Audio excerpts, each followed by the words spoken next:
Rumah Arif Nugroho yang merupakan salah satu tersangka dari kasus pembunuhan dan juga pemerkosaan anak di bawah umur. Dan saat ini saya akan mengajak Anda untuk melihat langsung situasi terkini di dalam rumah Arif Nugroho, di mana tadi kami juga sempat berbincang dengan penjaga keamanan yang sedang bertugas dan sudah dikonfirmasi bahwa ini merupakan betul rumah dari Arif Jatmiko yang berada di Jalan Birah nomor 8 kawasan Kebayoran Lama. Dan ini merupakan rumahnya, gerbangnya berwarna coklat dan juga terdiri dari 2 lantai. Tadi kalau kami sempat mengintip ke dalam, ini memang hanya ada 1 mobil yang terparkir di dalam.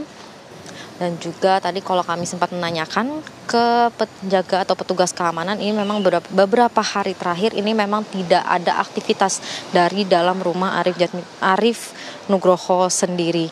Dan kalau kami pantau di sekeliling rumahnya Arif Nugroho sendiri, ini memang tidak banyak kendaraan yang lalu lalang karena memang rumah dari Arif Nugroho sendiri ini berada di dalam komplek yang dijaga cukup ketat oleh pihak keamanan.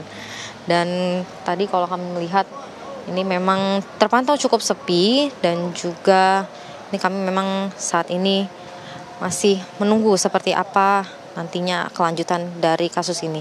Dari Jakarta, Josephine Kezia, Eko Jatmiko, TV One mengabarkan.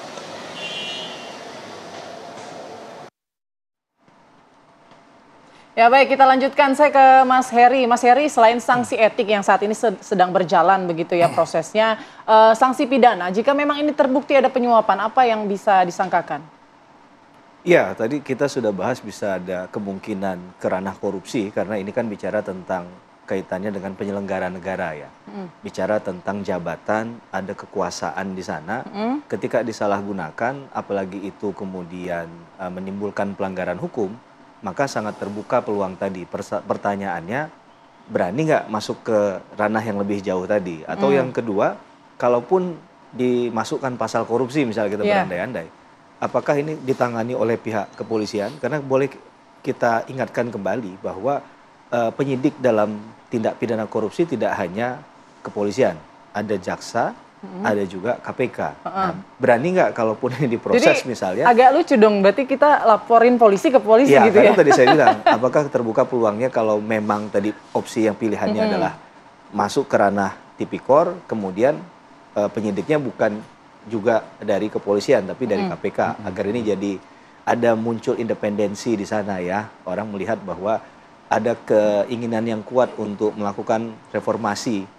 Karena dalam konteks ini tidak hanya menghukum orang secara individu tertentu saja menurut saya, tapi harus ada reformasi struktural di berbagai level di kepolisian. Kalau memang untuk menyikapi kasus ini, terlepas dari kasus ini benar atau tidak ya. Karena kita belum pada kesimpulannya.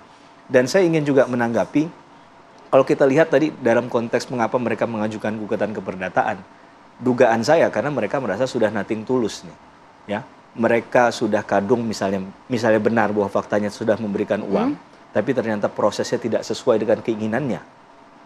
Ini kan jadi pertanyaan berikutnya adalah, kalau seandainya kemarin flashback lagi kasus ini dan ternyata sesuai dengan keinginan dari si pemberi uang tadi, apakah kasus ini akan dimunculkan? Nah, jadi kan khawatirnya di ujungnya yang ingin di-shifting oleh gugatan keperdataan ini adalah mereka ini sebagai korban loh, gitu ya. Korban dari pemerasan pihak aparat dan lain sebagainya. Nah, menurut saya ini harus clean and clear kita sampaikan. Jangan sampai nanti ini kabur lagi nih. Kasus yang awalnya adalah pembunuhan, clean and clear adalah tindak pidana, itu bergeser ke hal-hal lain. Tapi kan tidak ada hubungannya kan, artinya dari gugatan perdata ini dengan tindak pidana yang sebelumnya dilakukan oleh para tersangka? Iya, tadi saya katakan yang namanya manuver coba-coba itu kan mungkin saja bisa membuka banyak pintu ya. Salah satunya ya, kalau ternyata terbuka juga pintu itu, ya mungkin akan dimasuki juga.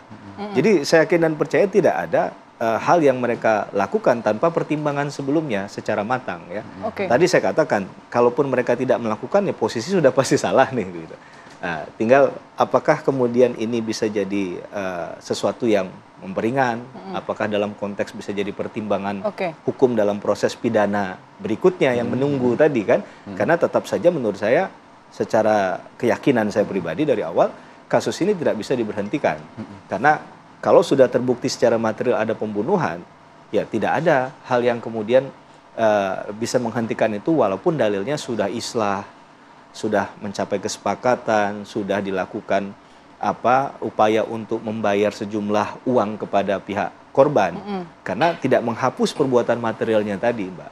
Dan dalam konteks penyuapan boleh saya tambahkan sedikit, ada teori dari Blau yang menarik ya, ketika ada bicara tentang exchange and power in social life. Dia katakan dalam proses penyuapan itu ada perubahan kekuasaan dari ketika seorang aparat penegak hukum itu yang harusnya melakukan tindakan berdasarkan kewenangannya, itu ditukar dengan mereka yang tidak punya kewenangan tapi akan mendapatkan sesuatu yang tidak harusnya dia dapatkan. Nah, ini kan proses perubahan kekuasaan ini yang harusnya kita lihat untuk mencermati secara helikopter view pendekatan teorinya apakah terjadi dalam kasus AKBP Bintoro ini atau tidak. Saya rasa itu. Baik, saya mau ke Mas Yusuf. Mungkin terakhir, Mas Yusuf, kalau kita lihat bagaimana Propam juga sudah memanggil beberapa yang diduga oknum polisi. Namun jangan lupa ada sosok Kapolres Jaksel saat itu yang juga ikut sebenarnya mengintervensi, sudah mengingatkan kepada AKBP Bintoro untuk agar kasus ini cepat diselesaikan begitu. Mungkin tanggapannya seperti apa? Apakah juga salah satu yang akan dipanggil dalam waktu dekat ini? Ya, sekali lagi yang paling utama kasus awalnya dulu ini harus tuntas. Jangan sampai terhambat karena ada korban yang meninggal dunia. Yang kedua, bagaimana kasus itu ditangani? Tentu itu sepatutnya berada dalam pengawasan melekat. Di Polres Jakarta Selatan kan ada Kapolres. Ada setiap hari pengendaliannya itu, kalau Satreskrim ada Wakapolres. Itu kita rasa, kita dorong agar komprehensif, Propam juga perlu mendapatkan klarifikasi dari seluruh pejabat yang terkait dengan kewenangan yang ini ada dugaan penyalahgunaan kewenangan di dalam proses penyidikan yang saat ini ada 4 personil ditempatkan khusus, tapi mereka punya atasan, ya, atasan-atasan itu perlu dimintakan klarifikasi agar terang sesungguhnya apa yang dilakukan atasannya pada waktu itu, mengingatkan bahwa ini segera di SOP. Ibaratnya begini, kasus itu kalau diatensi oleh pimpinan, biasanya cepat. Betul.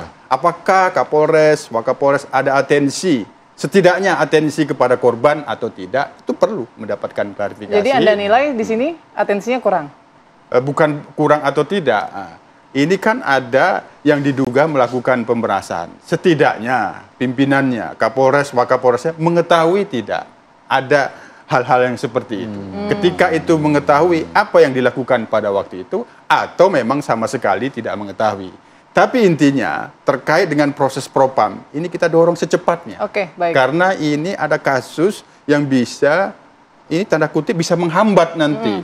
Sementara sudah P21. Baik. Kalau dalam SOP, Baik, Mas Yusuf. perkara perdata bisa mempengaruhi proses penyidikan, tapi ini sudah P21. Bagaimana hubungannya dengan perdata itu? Kita berharap itu tidak menghambat. Oke, baik. Kalau dari Mas Bambang sendiri nih, catatannya kayaknya tadi disampaikan ya, harusnya kalau sudah ada atensi dari atasan, kasus ini tidak harusnya cepat selesai begitu ya, tidak lama begitu ya. Nah, apakah memang pengawasan kontrol di internal Polri sendiri memang cukup lemah atau bagaimana? Ya, saya melihat masih sangat lemah ya. Seringkali kepolisian dalam melakukan penanganan, melakukan proses-proses penyidikan ini hanya sekedar prosedural seperti itu. Sudah P21 selesai, tapi tidak mendalam pada substansi masalah gitu, seperti itu. Makanya kasus ini bisa terjadi, saya melihatnya seperti itu. Karena banyak kasus yang ada di situ, ketika didorong sekedar sampai P21, ya sudah selesai gitu. Tapi ada problem-problem yang lain yang ternyata sekarang terkuak terkait dengan adanya upaya penyuapan ataupun pemerasan seperti itu. Hal seperti itu memang seringkali terjadi. Budaya setoran dari bawahan sampai ke atasan itu masih banyak. Dan mulai dari level paling bawah sampai level atas seperti itu. Makanya kalau kemudian yang sekarang ini dilakukan penempatan khusus ini di level perwira, saya melihat ini jangan-jangan juga masih di level paling bawah juga masih ada. Karena seringkali juga mereka melakukan itu dengan perantara-perantara di level bintara, penyidik, seperti itu.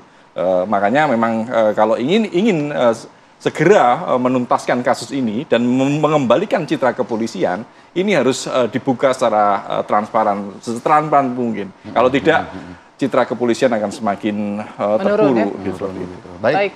paling tidak kalau atensi dari pimpinan masih kurang, kita berharap atensi dari masyarakat bisa membantu mendorong agar kasus ini terang benderang dan bisa cepat terselesaikan begitu ya. Terima kasih untuk para narasumber yang sudah hadir pada pagi hari ini, Mas Yusuf, Mas Edi dan Mas Bambang. Jangan gini ya Mas. Gongsi-gongsi. Jangan gini ya. Gongsi-gongsi gitu. Nah ini kalau udah gongsi-gongsi, jadi Putri dan juga pemirsa di segmen selanjutnya kita akan melihat bagaimana persiapan perayaan Imlek yang sudah dilakukan di beberapa titik di Indonesia. Sesaat lagi, di Apa Kabar Indonesia Pagi.